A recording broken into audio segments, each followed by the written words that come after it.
Thank you. That's the first time I've had applause before I've started. I'm actually very pleased to be here because I almost wasn't. Things happen in the workplace and you can't always make it when you've promised to attend these things. So you nearly got a hologram, but you've got me, so I'm here. I always enjoy presenting on project controls. Shane Forth I am, by the way, for anyone who doesn't know me. And that's whether it's technical or whether it's about people. Actually, though, people are very important because I think a lot of us will appreciate there is a skills shortage in project controls. There has been for a number of years. It's hard to find capable resource. And we need to keep bringing new people into the industry and into the job roles to sustain ourselves and do what we do well. I'm going to talk a little bit more about our mission today in a minute. And basically, which is last year I was here and Catherine Lambert and I, Catherine from the EITB, who do a great job, we talked about the Trailblazer Apprenticeship for project controls, which we were developing. This year we've got to the exciting part because that Trailblazer is now approved by government, it's in place, and project control apprentices are starting to be launched. But it's still somewhere, I think, where we can share some experience of how that can be done, the different ways it can be done. So there are things you need to do first. I'm going to talk about that, go through some steps for starting an apprenticeship program, the thinking process, if you like, and what it involves. What about the return on investment? At that point, I'll hand over to Catherine, who will talk about the ECITB and what a great role they play as part of this, and Anil will close out at the end. So, yeah, in terms of the mission, I think a lot of people and a lot of companies are keen on bringing project control people in, developing them, but not always sure how to do it. It's not always visible on what to do. So that's why this presentation, I think, is important. And this is about the who and the what and the how of launching an apprenticeship, because it can be launched in different ways. So we'll discuss these options with you, and happy to take questions afterwards, of course. But the background of all this is an initiative by the government from what was known as the Richards Review back in 2012 to standardise the configuration, if you like, of all apprenticeships in the UK, because they believed that a lot of them were substandard.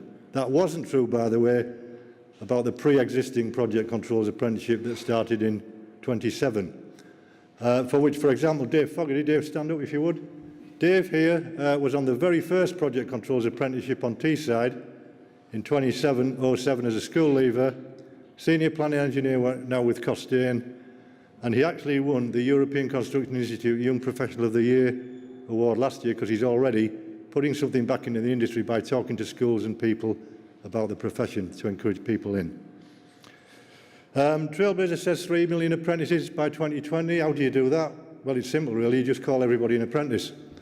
And actually, that's part of the notion because it's not just about school leavers. You could actually form a Trailblazer for a CEO, if a bunch of CEOs got together from different companies, a Trailblazer apprenticeship, and that would be a high-level apprenticeship. So that's how you get to 3 million. The two key documents that everybody has to put together that form a Trailblazer team, as discussed last year, to develop an apprenticeship, that's an employer-led group, is a Project Controls Technician Standard and a Project Controls Technician Endpoint Assessment, which we've done. And they've been approved by the Minister of State for Skills, hence the apprenticeship is up and running with a funding band, and we're really pleased about this. We fought very hard to get the right funding to train good project controllers, and we've awarded funding at a cap of £21,000 for bringing new apprentices into the industry. That's aged under 19. I think there's a possible supplement to that, small supplement as well, under 19. So we're ready for delivery. The team we had as last year, it's over 40 employees, led by ACostE and myself as chair, with professional sector bodies, training organisations, academia, etc., all involved. What a team. We've had 8 meetings now. It's a great team.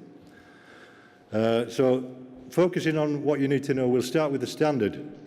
So the standard is a short document as prescribed by government, that describes in short form the knowledge, skills and behaviours required for the apprentice leaving the apprenticeship. The day that apprentice finishes, it's what they need to know, what skills they need and what behaviours they need to have. And that's whether they've come in as a school leaver or as can be an existing person in a company's staffing.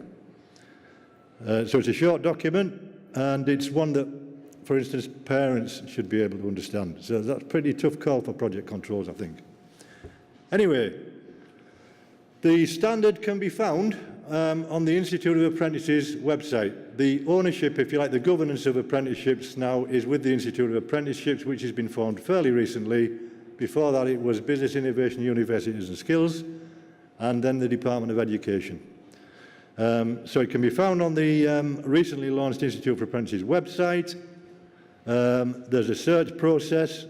You look for engineering and manufacturing, and up will pop, if you put the word project in as a keyword for your search, a couple of options pop up, one of which is Project Controls Technician, which just describes that funding and a brief description. And the fact that it's typically 42 months, it's actually 36 to 42 months in the standard. And that's the document. Not going to go over that. It's available. You can find it the way I've just said. But it does describe the qualifications, the skills and experiences, as I said, behaviours, the professional bodies that support it, primarily Association of Cost Engineers, but we've got the support of APM, Institute of Risk Management and others, and the qualification, the VQ qualification, and the option for BTECs. And that's a summary of the knowledge, skills and behaviours, which is the core of the document. And one thing that came out very strongly in our survey, we had to survey people outside our group, is teamwork.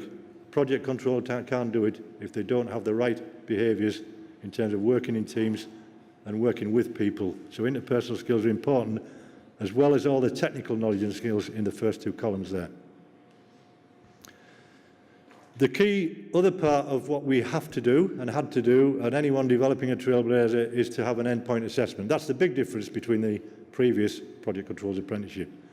So what happens is the apprentices go through the process, they do the training, they do the VQ, the gaps are closed, ready for endpoint assessment. They're assessed as a gateway into the endpoint assessment to say they're ready. That's on the left of the slide, and once they're ready, they go through to the endpoint assessment towards the end of the apprenticeship, take a knowledge test, practical test, structured interview. All of those tests are weighted and scored, and with the aim of them coming out, of course, with that apprenticeship, pass, fail or merit, actually. And that's what happens there. And that's just the definition of the endpoint assessment, but it's really quite a simple thing, as I've just described. It's putting the lid on everything, but we really fought to get the VQ in because project controls, I don't think you can just do it as an endpoint assessment. You might do that for welding and things like that, but you can't do it for project controls.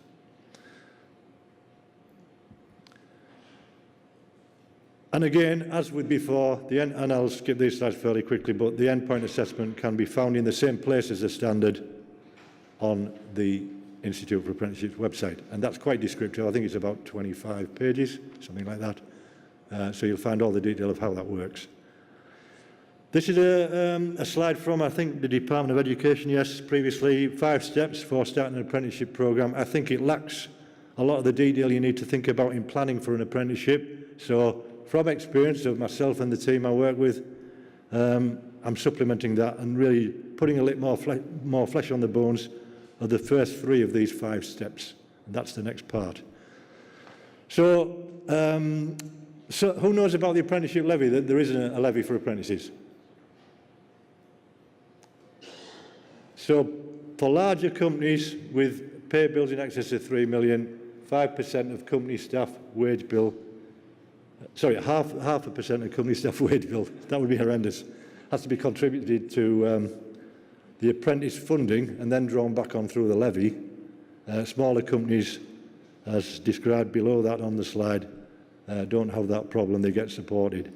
So it's an important thing, it's a way of forcing people to take on apprentices, I think, which is no bad thing, is it, if it's done right. So people need to be aware of that, and if you're in a larger company, you'll have your you know, your company functions and L&D and HR or whatever it is to help with that. If you're a smaller company, you may not need to worry as much, but you need to go in and have a look at it, the detail. It's a whole subject on its own. You need a business case in any company, I think, to launch an apprenticeship. It doesn't just happen because you'd like it. So you need to establish the business need and do all the things described on this slide. Think about where project controls is. What do you want to focus on occupation-wise? Can your staff adequately train people coming in, or are they too busy with a day job that you're delivering? Have you got the capacity? So how many apprentices might that be? And you need to get them in a salary position gradually where you don't suddenly find that after 3.5, 4 years, they're still on an apprenticeship type level salary, performing a project controls role, and the opposition snap them up because they'll be really good. I can vouch for that. After 4 years, you've got some great people, if you bring the right ones in to start with. So all that's other things on there. You need to look after them. This could be young people out of school, or perhaps young people in the business. It can be anyone, but if it's those younger folks, you need to think about looking after them, duty of care. Are you going to let them drive if they're visiting sites and things like that? How do you accommodate them if they're not in the office base? All sorts of things. You need to think about that, because otherwise it gets a bit random and things can happen. It's safety, isn't it? And very important, and the first apprenticeship on Teesside that was started involved 4 companies collaborating together, and that was the story last year. So think about whether you want to go it alone or work with other companies, and they can be peer companies who you compete with. It can happen, and it has happened, all for the common good. Think about working with other companies if that's going to help get something off the ground. Because you might want 2 apprentices and 5 other companies might want 2. You've got a cohort then. That actually makes things easier. The mandatory training, it's important. We're now on to finding the right type of training. So the mandatory training is the vocational qualification level 3 diploma in project controls. At the last count, probably I looked a couple of years ago, 500 or 600 people in the UK have done that in the last 12 years probably. So there's a surprise maybe for some of you. Where are they, you might ask? But you know, you need to allow them some time to go through that as part of it. Support them with external assessment, coach them, mentor them through the line managers. You need to look for the off-the-job training. 20% of the programme has to be off the job. So there are some elements and examples on this slide. There are others.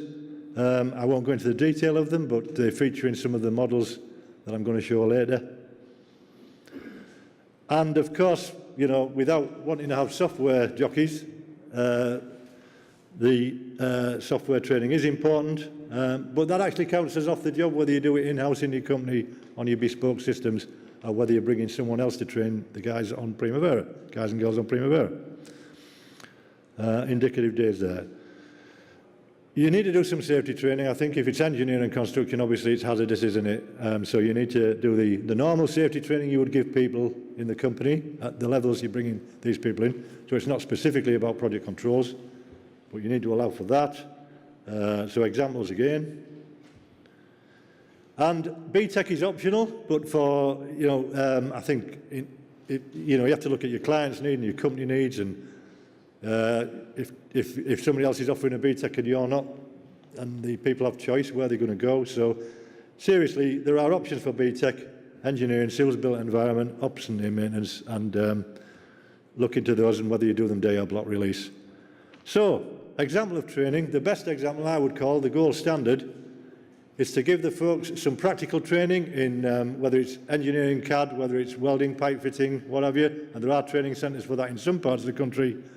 Typically in the first 9 months it's a bridge craft training along with some project control theory, working in teams, building work breakdown structures, estimates, plans, schedules, monitoring, control, change, risk, the lot, for projects that don't necessarily reflect engineering but projects that the folks can relate to. And at that point they come in after 9 months into the workplace, and this has happened, and Dave's a product of that. They come in, and so is Kieran. Kieran, if you want to. So Kieran from Costain, current apprentice with us, following in the footsteps of Dave. So we need to, if we build that core of experience and knowledge, they come in and they're producing from day one, and the level of supervision needed is less so. Other elements of the apprenticeship that I've described are shown on this little programme, as I say, gold standard. And I've gone the wrong way. Example 2, it's not always possible, not every location will have a craft centre that can deliver that training, perhaps. So then it needs to be looked at another way, and that's where the apprentices, if they are brought in, or even if they're converted in the workplace as early career people, will start right away in the workplace, so they might need a bit more support, but if they're already in the workplace, they'll understand the business, which helps. And you can bring in things like the EITB City and Guilds course to give them the theory early on. They gradually move on to the VQ and all the other stuff, and out at the back end comes the endpoint assessment. And continuous performance reviews at more than the annual basis, typically 3 months, especially early on, maybe a bit more early on, are really important. So focus is kept. In Costain, we've just launched our first apprenticeship, pretty similar to the previous model, but a little bit quicker, to be honest. But very, very similar, as the slide shows. And we've mapped various aspects of training from the City and Guilds course to some of the theory and delivery for those folks. In choosing a training provider, training providers have to be approved by government. They exist on the IFA's website, where you'll find them. And then it's the government expect the employers to regulate the market and negotiate the fee for trading with the providers, remembering we've got a cap of 21k. So you need to know the maximum of elements you could have in it, like the BTECs and other things, and what's optional, because you wouldn't expect to pay that for everything if you aren't using everything. And if the lead training provider is allowed to subcontract some of the scope, so a project control theory trainer who may be a lead provider wouldn't necessarily do the BTEC, necessarily, they may use a college. That would be a subcontract, same as VQ assessment services, perhaps. Or they may do those things, who knows. So again, you find the training providers on the website, and currently you put a postcode in, say if you're a lottery payer, and up comes a list. Well, at the moment there's just one provider on the website, and that's continuing. More will register in due course. And you also need to line up your endpoint assessor, and it's already been determined that EU Skills, who are quite a well-renowned endpoint assessment company, will be the endpoint assessor for the Project Controls Apprenticeship. And then you need to go through the usual, if you are recruiting externally or considering inside, you need to do your make the vacancies available and do the internal or external recruitment and so on, and involve L&D and HR, assuming you're a larger company. And managing the funding, I'm not going to go into that in detail. That's another story on its own with the levy. But you need to get people who understand it in the business to look after that for you. As I say, get cracking with it and all that stuff. And the return on investment is tremendous. I can vouch for that from the past schemes. It's all there. Can-do people. They've got no baggage, so they learn the techniques rather than old-school people saying how it should be done, how it's always been done. It's a route to project management and so on. You can read the slide. There's so much benefits, and I've seen such great people come through. It's tremendous. I'll hand over to Catherine in a sec. Just before I do, just to say that I am also obviously representing Costain today. We have a stand here at the Expo, stand 23. This is about people. We've got some stuff on guides on our stand for basic planning techniques, for earned value, for risk and other things. And we've also got some information on the integrated project delivery solution we have that I actually lead for our PMO in Manchester. And some of the team are here with me today. Catherine, I hope I've not overrun my little bit. And there you go.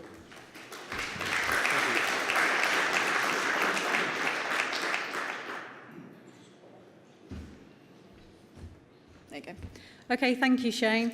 So Shane's just given you a quick overview of how we develop the Project Controls Apprenticeship Standard and how you might go about setting it up and why it's a good return on investment. So you might be wondering why I'm here. So as the Engineering Construction Industry Training Board, we have a brief to support the companies in the engineering construction industry, and over the last many years actually they've been asking us to work with them in terms of improving the project controls training and the project controls career path. And so I personally have been supporting the Project Controls Trailblazer working group and driving forwards with the funding challenge and all those kinds of elements. But the ECITB also, in our roles, do more than that. I've only got about 4 slides here, and so I'll tell you very briefly in about 5 minutes. So the ECITB is an awarding organisation, and what that means is that we take the responsibility for ensuring that the assessment of the skills in project controls and other crafts and disciplines that it's assessed properly, that the assessors do quality assessment and that they assess the right things. So we audit the organisations that do the assessment, and just very briefly, we've got about 13 organisations that are currently approved to assess the project controls level VQ.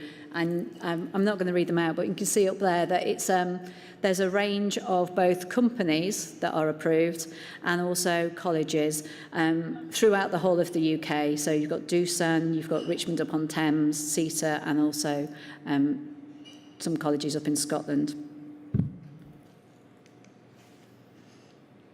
So as well as being an awarding body, the ECITB is also what's called, in jargonistic terms, a standard-setting body. And what that means is that we also develop the training courses, and we also actually develop the content of the vocational qualifications. Bear with me a minute.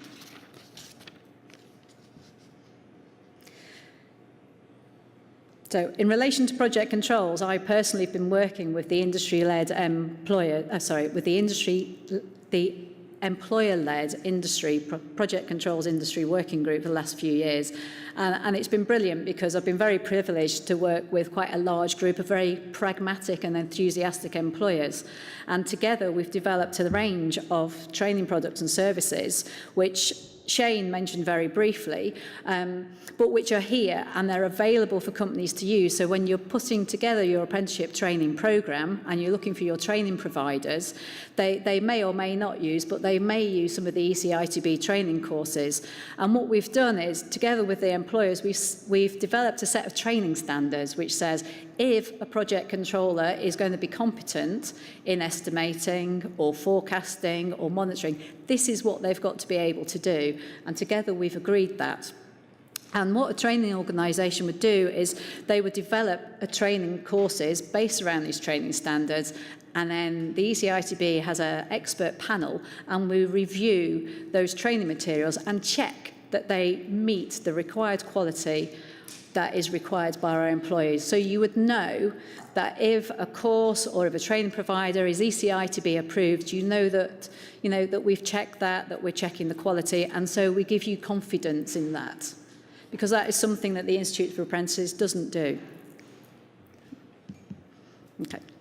So the other thing that, with being part of the Trailblazer group, we've worked together as a team of employers to actually pull together a number of marketing materials, and these are available for everybody to use. So if you're looking to help attract people to do a project controls apprenticeship, then we've got a number of things that we can give you access to or provide for you to actually tailor and use. So very briefly, we've got some videos, we've got an apprenticeship standards flyer, we've got a number of photos and also quotes from experienced people in the industry who talk about why they moved into project controls, why they've stayed in project controls, and why it's such a fantastic career. And they're there and available for you to use. And we've also got, the next slide's just got a few pictures of these, and these are on our stand as well.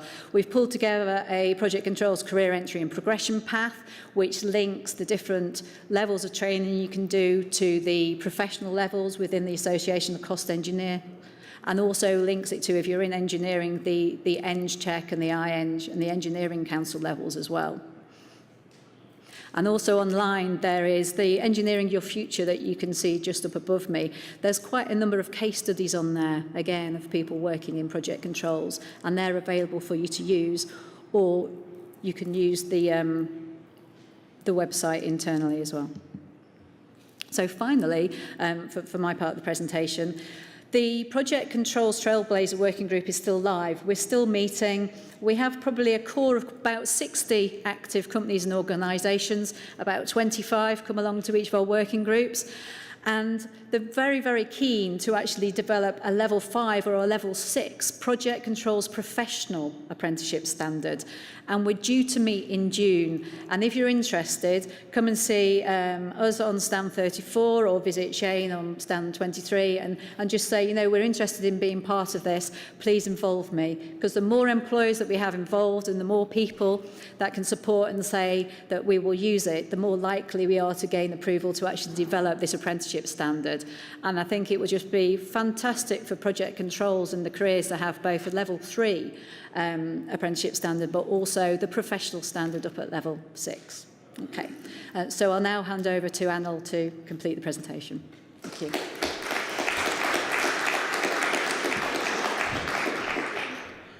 Thanks, Catherine, and thanks, Shane. So as the title says of this presentation, joining the puzzle around the Project Controls Apprenticeship Trailblazer standard. And Shane and Catherine very nicely covered on how to get onto this apprenticeship from the employer's perspective, how to get registered, and complete the process. And I'm here to finish the last process of this entire puzzle, which is where we intend to deliver the training, or how the training provider is supposed to deliver this apprenticeship standard to the employers in line with the standards guidelines. So what I thought is the best way to demonstrate is in form of a case study where we were given by an opportunity by Atomic Weapons and Establishment, AWE, to provide apprenticeship to them. And AWE that way became the first company to roll out the Project Controls Apprenticeship in the country after the standard was released on end of September. And I very much welcome Chelsea Mills and Brandon Smith, who are sitting over here. They will be becoming the first Project Controls apprenticeships level 3 if they complete on time in 2019. And the intention to basically share the case study on what approach we are following in delivering this the standard with the employer and according to their processes, and offering them the real education rather than just imparting the theory, which is one of the objectives of this whole standard. So quickly skimming through the overall process which we are following with AWE, the delivery approach. So once the employer has identified the apprentice and they're registered with the SFA website, then we have got a mix of the online training, classroom training, the assessments, case studies to incorporate that 20% element of the off-site training which Shane and Catherine has mentioned. And we can see the first part of the graph or the process map talks about the delivery of that 20% element during the initial stage of the training, followed by the gateway assessment, which requires the apprentice to get the EITB diploma qualification, and followed by the endpoint assessment. So what we're trying to do different here is, of course, staying within the standard, and to make sure that the delivery of the standard is more effective, we are trying to capture the employer's processes, their tools, and try and make this as a real education, and using the real-life projects for their internal assessments. And that way the learning becomes the complete, and it becomes, as I keep saying, the real education. And the approach we have adopted with the AWE is performing the training in their campus on a day release basis. So that was a very short snippet of the delivery of this apprenticeship standard and how we're doing with the AWE. Of course, now I welcome Shane and Catherine here to answer any questions you may have to help you understand this apprenticeship, because this is fairly new standard, just released a couple of months back, maybe 3 months back. And a lot of employers are very keen to get onto this, and the project controls is a very growing function and a very exciting function. And if there's anything we can do to help you out, as they said, the Catherine is on stand 34, Costin is on stand 23, we are on stand 31, so we all are here, and we are happy to help you. So please, if Catherine and Shane can come here, and we will welcome any questions you may have now. My question was, how many apprentices have you got going through the various programs at the moment? What's the uptake been like? So the interesting thing, so at the moment there are only 2 people currently signed up to the apprenticeship standard. Because we had quite a protracted funding challenge throughout the summer, it was only finally approved for delivery in, I think, September. At which point the register for training providers was closed. And so we've had a few hiccups right at the beginning, but I think we believe, talking to a number of people today, that we're looking at a good few numbers of people coming online throughout next year from a number of companies. I mean, CostE just started out last week. We've targeted, when we did the EPA, we had to set a target for the year as part of the submission for the country, not for one company. This was a Trailblazer. Can you hear me? Did you hear that, everyone? Yeah, I heard it. Yeah, and the target that we set was not high, it was 50. You know, looking at the economy, oil and gas is struggling, for example. So we set a target at 50 for the country. I mean, I'm sure if people think we should exceed that, let's go and exceed it. Yes? Historically, how many do we have? Apprentices? Oh, historically, I would certainly say historically probably since 2007 of the order of, certainly in excess of 100. I would say maybe 150, but that's in 10 years. So there's more to do, isn't there? So the number, we didn't want to put a number that we would fail on, and I think it's up to us, everyone in this room and beyond, to sort of do the right thing and work out what we need and persuade and cajole and influence our companies where we need it and make it happen. Thank you. Yeah, if you can shout. Hi. I understand that obviously we've got used to the QCF, which was the MBQ previously, and what's coming is the RQF. Just wondering what the implications might be of that transition. I knew this would be coming. So yes, you're correct. So the current government qualifications credit framework is being replaced by the current government's new RQF framework, the Regulated Qualifications Framework, which means all the existing vocational qualifications for everything throughout the UK, like England, have got to be updated and put into the new format. We're currently in the process of updating the level 3 vocational qualification. We're working closely with companies, and companies are welcome to come and take part. We're also working with the ACostE to ensure that it still meets their requirements for professional membership at graduate level, which will mean it may well it will probably remain mandatory within the apprenticeship. Shane, I was really interested to hear what you were saying about where the smaller companies would collaborate with other companies to form a cohort. I've got the agreement in my company, and we're a medium-sized company, so that really interests me. And we've got the agreement, hopefully, to progress an apprentice from September 18. So I'm keen to hear a little bit about that, making sure we get our training tailored right and the right training providers. So really like some more information off either Catherine or yourself on how you go about doing that and who to speak to, please. Yeah, if you come to the EITB stand, there'll be a regional manager, and part of what they do is actually pull together companies to make sure you can get a cohort to get good value for your money. Yeah, brilliant. Well, we're in the West Midlands, so it's kind of like a manufacturing bias, so I'm sort of hoping there'll be something tailored from a project controls perspective in that manner, but yeah I'll pop and see you, Catherine. Thank you. Thanks. Okay, so I'm trying to position the level you're talking about, level 3 and level 6. What is that in terms of level of education after basic schooling? I can put them into, again, so A-levels, so which you study 16 to 18 are at level 3. Does that A-levels work for you? And then level 5 is a foundation degree, and level 6 is about degree level. So level 6 is an undergraduate degree or an honours degree? Degree is if you went to a university and you studied for 3 years. So if you go through the education system in this country all the way through, you will come out at 21 with a degree. Got it. Yeah. Okay, good. Thank you. So it's Phil McIntyre, AWE. Just after a little clarification on the endpoint assessment, the approving body. So I'm sure that Shane's slide had a company called EU Skills named.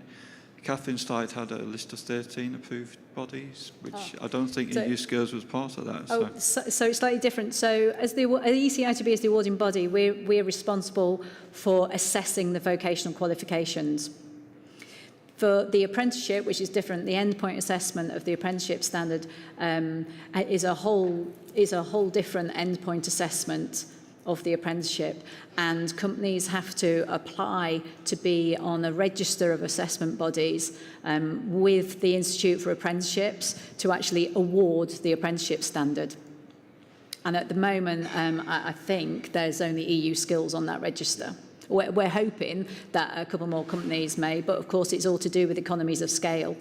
If there's a lot more project controls apprenticeships, then it becomes commercially more viable now. Thank you.